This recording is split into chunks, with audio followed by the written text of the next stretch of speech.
J'ai cette vidéo de Gamere où je disais qu'effectivement, il n'y a pas que le type d'addiction où on boit tous les jours de façon systématique et on va chercher de l'alcool quand on n'en a plus à la maison. Mais il y a aussi ce qu'on disait pendant l'entretien, l'interview, c'était que le binge, entre autres, c'est aussi une forme d'addiction. Donc suite à ça, Eric nous a fait un petit commentaire, une question. Donc il disait non, ce n'est pas ça l'addiction. Je vais presque toujours chercher du vin quand il n'y en a plus.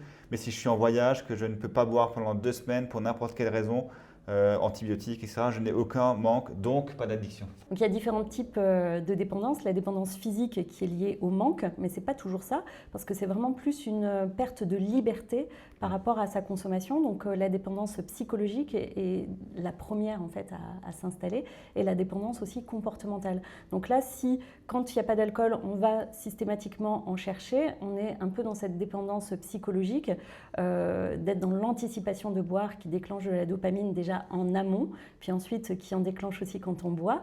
Mais si on ne peut pas boire pour une raison qui est indépendante de notre volonté, pour le cas d'Eric, c'est un antibiotique, un voyage, je ne peux pas boire comme d'habitude, et ben, je n'ai pas de manque physique.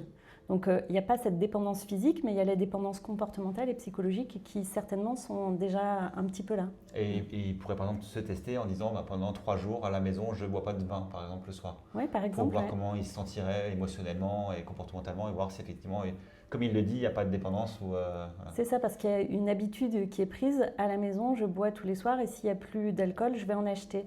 Donc c'est une très bonne idée de se dire, tiens, déjà même une soirée à la maison sans boire, qu'est-ce que ça fait quand je choisis de ne pas boire, pas dans quand ça m'est imposé. où j'avais l'habitude de boire, parce que le côté, effectivement, du coup, c'est comme la cigarette, des fumeurs, ils sont capables de tenir 12 heures dans un avion sans fumer parce qu'ils savent qu'après les 12 heures, ils vont fumer, parce qu'ils savent qu'avant, ils vont fumer et qu'ils savent qu'ils n'ont pas le droit. Donc quand c'est interdit, c'est beaucoup plus simple. Et c'est pas eux, c'est comme c'est une motivation externe, on leur impose, c'est une imposition, ils savent qu'il n'y a pas de choix. Pareil, l'antibiotique, il n'y a pas de choix, quoi. Et donc voilà, donc peut-être un petit challenge, effectivement, un soir, puis 2 soirs, et puis voir comment ça se passe.